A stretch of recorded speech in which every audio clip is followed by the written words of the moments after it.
do you think that so many people do the reverse actions of the ones that they know they should be taking?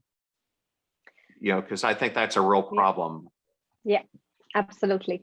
So what happens is that the premise when we're talking that we all have a brain, so we're all super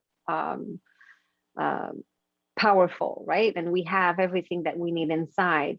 Now, what happens is that it's like we have all the answers inside of us, but the answers are like inside a drawer, and the drawer has a lot of crap that's accumulated on top. Because when you were talking that whatever the way you think may attract some disease or some other trauma and things, the reverse is also true. A perfectly healthy, capable person that is being put in front of a very traumatic situation, they haven't caused it, right? It's the event that will have an impact on them. And then that event will create an emotional connection with something specific, a physiological response when thinking about this event. So it's not one that caused the other. Sometimes one is the cause, sometimes it's the result, right? So we don't want to tell everybody that or self-diagnose people by telling them, oh, well, if you're like this, it's because of you, because you didn't talk to your personal assistant correctly. Well, we go through life, stuff happens, and it's okay.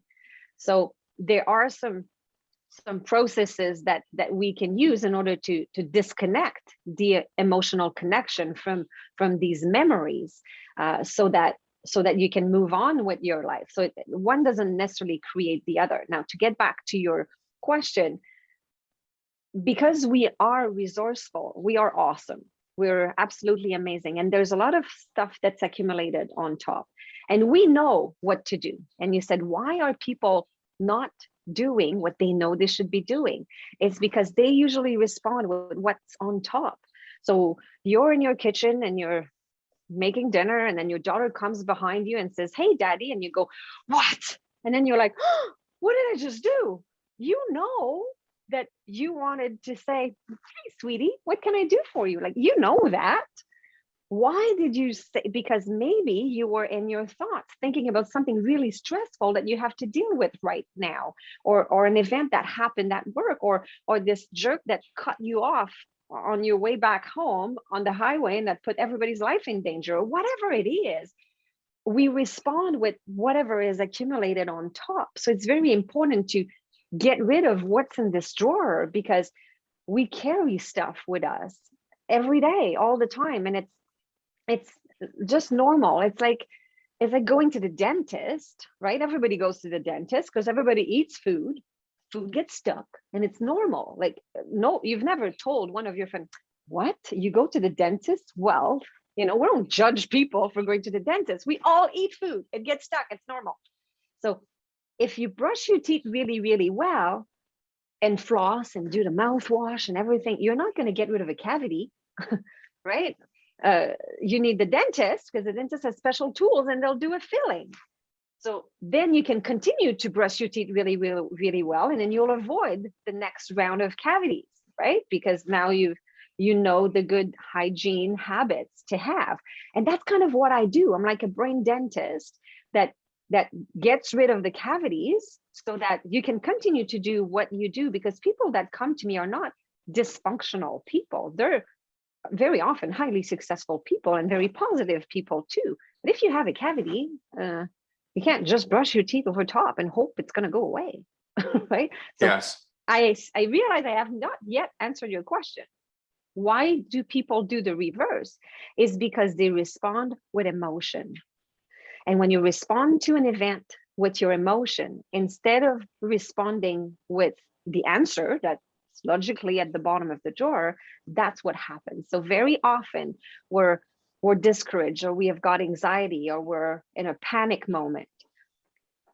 What happens right then is that there's something in your mind. So you're in what we call a prefrontal cortex overload. So in that moment, this is what you're going to answer with. So the way I like to explain this is that pretend that you have a truck in your driveway. So all these powerful emotion, anger, fear, hurt, sadness, and guilt, they're like delivery trucks. Their goal in life is to bring you a package. That's it. So there's a truck in your driveway, and then you need to open the door and open the package and see what is your gift. So your gift is usually a positive learning. It's something that will make you grow and get to the next level. So you need to figure out what you're learning, right? Now, people don't have time for that because we go through life at laser fast speed, right? So the truck is in your driveway and you're like, I don't have time for this, because now you're at work, you're in front of your coworker, so you smile and everything is fine. Oh yeah. And then you come home and then your daughter is like, are you okay, Daddy? Oh yeah, Daddy's fine. Of course I'm great. And then you're with your clients. Oh yeah, everything's good, fine. So we don't take the time to open the door, so the truck stays there and idles in the driveway, because that's delivery guy's job is to give you that package, and they ain't leaving. It's not like today where they shove the package at your door and they leave. These kind of trucks, they stay until you open the package, right?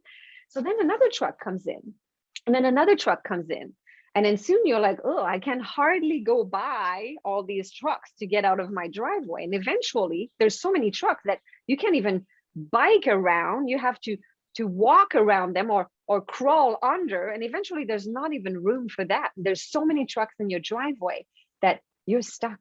And that's when depression and anxiety and deep severe disease, even like the cells in your body cannot fight anymore.